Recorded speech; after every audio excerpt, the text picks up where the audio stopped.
Good evening, merry drinkers. Welcome back. Travelling back to Belgium today. Going to have a look at Golden Ale.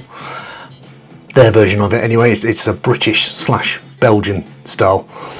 It initially arose in probably around the 70s, when you were thinking of the invasion of the lager and the pilsner, which was taking rapid chunks into the beer community.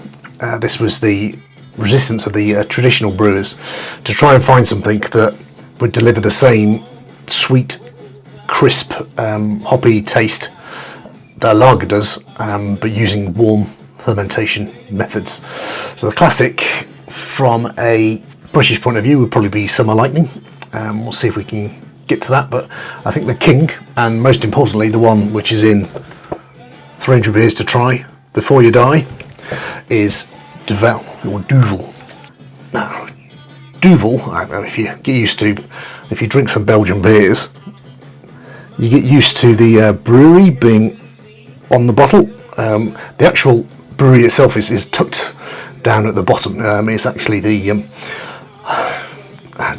Moortgat Brewery.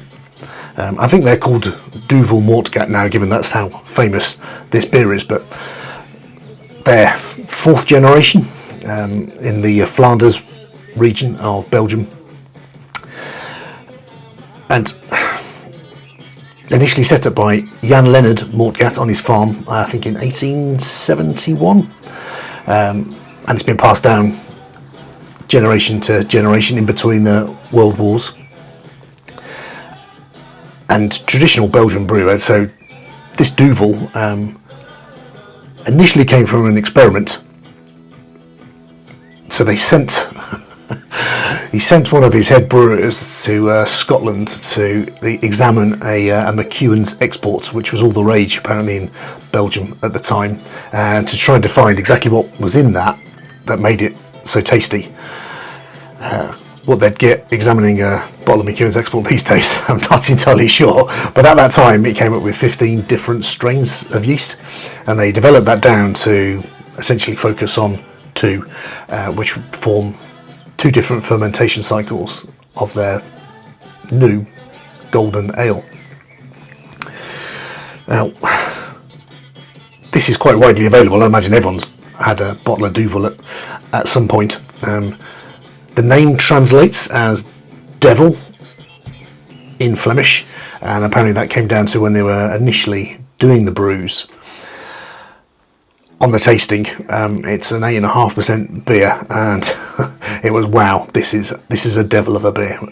Very, very, very strong in a traditional Belgian sense, but with a crisp, drinkable lager style finish. Now, I think initially my main query on this is, especially with the complaints about taxes on British brewing these days, is that I got 3 of these from Sainsbury's for £7. So an 8.5% beer, if you get 3 bottles of this down you are having a good evening. No idea why reason that is. I think if you go back on the history, they nearly went out of business, the Moortgats, in around the 70s. They were brewing and bottling Tuborg just to stay alive. But I think linking through with those major breweries, they got a really massive distribution network, and that is why you can find Duvel in almost anywhere now. Posh restaurants all the way down to the Sainsbury's at the train station on the way home if you fancy picking a couple of bottles up. It's got established 1871 down on the front. I'll flick it up on the screen so you can see what I read. It's the original Belgian strong blonde, 4th generation Moortgat family, slow brewed to perfection. Slightly interesting, in 300 beers to try before you die, it references this beer being 8.5%. It is 8.4% on this bottle. And another slight red flag is the ingredients are water, barley malt, glucose syrup, hops and yeast. I know through reading on the book this has several additions of dextrose to really get the alcohol content up. Hopefully that's not damaged the flavour of the beer too much. It recommends using a tulip cup. I don't have a Duvel glass, but I do have a oversized brandy bulb. So let's pop this open and see what we get. A word of warning, this is an absolute hand grenade of a beer. So it's got a nice little Duvel bottle cap with the big D on the top. Like a strong, really strong beery whiff off it straight away. Yeah, absolute hand grenade of a beer. There's some serious carbonation in this, so very, very gentle as you pour it into the glass. It needs no encouragement whatsoever to form a head. I'll leave a little bit in the bottom and I'll stop going because that'll keep it going, but hopefully you might be able to see the carbonation fly. This is not a nucleated glass, but it's still flying up from the bottom, and that has got a good, quite packed 2-finger with actually no hard pour on it whatsoever.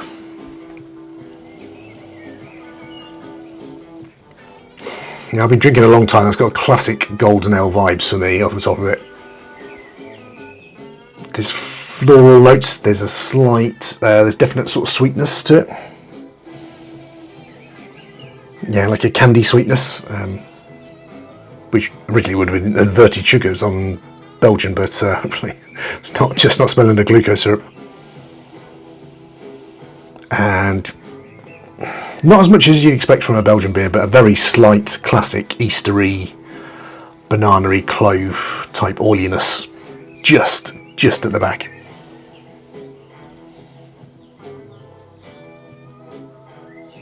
Well, 8.4% for only £2.33. Let's see what it tastes like. Cheers.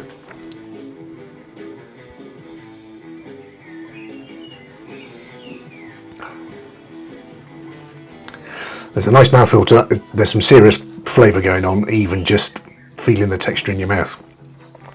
And all that carbonation looks really, really fierce in the glass. It's much lighter when it's in your mouth. It's slowly fizzing around, but there's an instant impact of floral bitterness.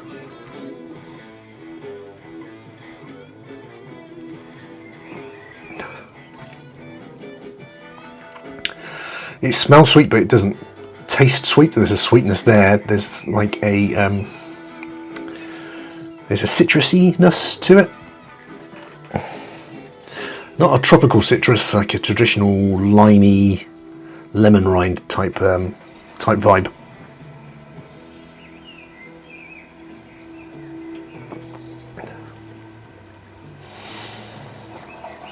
And then on the back end you get those Belgian sort of flavours that you'd probably be expecting. There's that slight clovey oiliness and a slight peppery finish, which just dries you out only ever so slightly. It's a powerful beer. I mean, it says it's 8.4% on the bottle. You can't taste it, but you can feel it. There's a punch to this.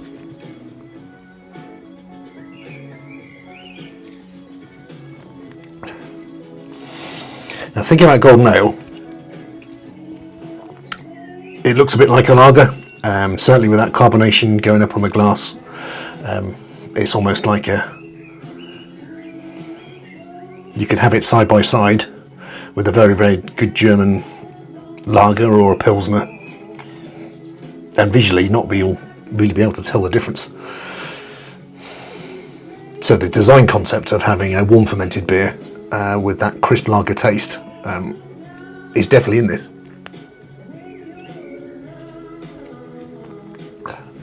And I think if you'd have had a bit of a barbecue, I mean, it's been absolutely roasting in the UK last week. It's been topping 26, 27 degrees around here in Christchurch. And everyone knows on the UK scale that is equivalent to 50 degrees. Everywhere else, it's been absolutely sweltering. Everything here is built to contain the heat. So when it's hot outside, it just gets hot everywhere. But if you'd had a barbecue and you crunch through a 4-pack of lagers and you fancied slowing down a bit or having something with a bit more flavour, this would definitely kick in.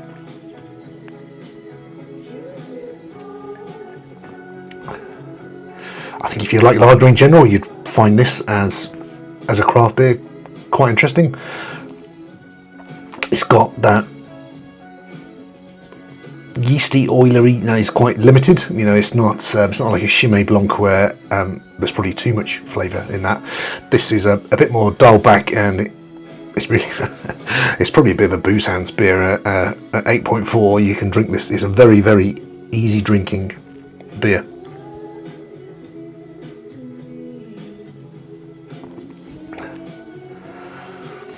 It's nicely well balanced. It's slightly sweet. It's plenty of flavour, and yeah, you know you're drinking a strong beer. How there's going to be some distribution network to be getting that at £2.33 out into British supermarkets. I'm not entirely sure how that works, but it's an exceptional level of brew for that price.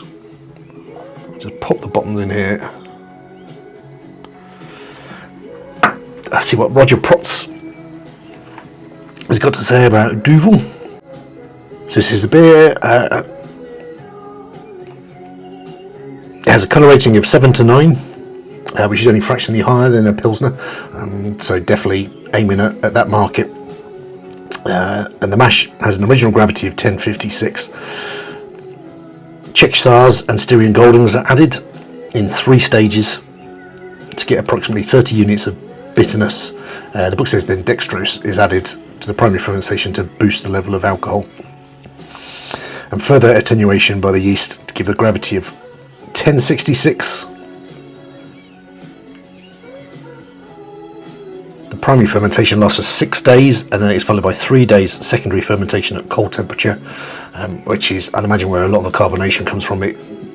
Those cold temperatures really enable the carbon dioxide to get locked into the beer. And then it's cold conditioned for a further month with more dextrose, so you can get more alcohol, more food for the yeast, with the end result being a beer of 8.5%, or, you know, as is now, slightly lower. It should have a full rich bouquet of hop resins, pear fruit, and lightly toasted biscuit malt. Fruit and hops dominating the mouth before an immensely long warming finish, with an astonishing array of perfumey hops. He also goes on to say you might prefer it chilled if it's a nice hot day, but there's more flavour that emerges once it warms up slightly, and it should be had at an ale temperature or a cellar temp of 8 or 9 degrees.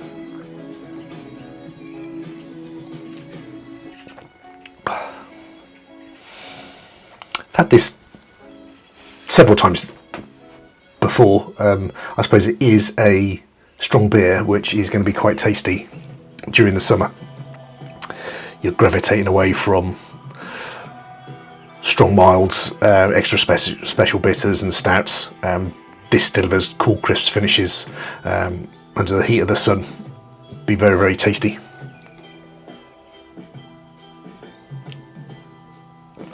They're a massive company these days. Duvel Moortgat, see that they nearly went out of business in the 70s. They now probably own more breweries than you think. I've got another bottle by Le Chouffe, which is owned by Duvel Moortgat now. So after that little bumpy start, they're taking on the big boys, still with the traditional methods, and delivering a beer like that for £2.33. I doff my cap.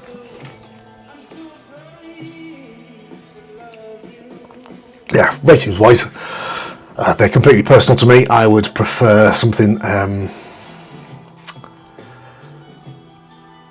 with a bit more of a fruity punch. I'm not massive on Belgian beers. This is nice as a sipper, but it's not. There's not an endless variation to the beer. It is what it is. So a pretty solid 3 out of 5. Golden ales are a bit like that. You either really like florally bitterness, or you don't. I'm always going to be a darker beer person, but in for the summers, the devil himself from Duvel Moortgat, fully recommended. Cheers.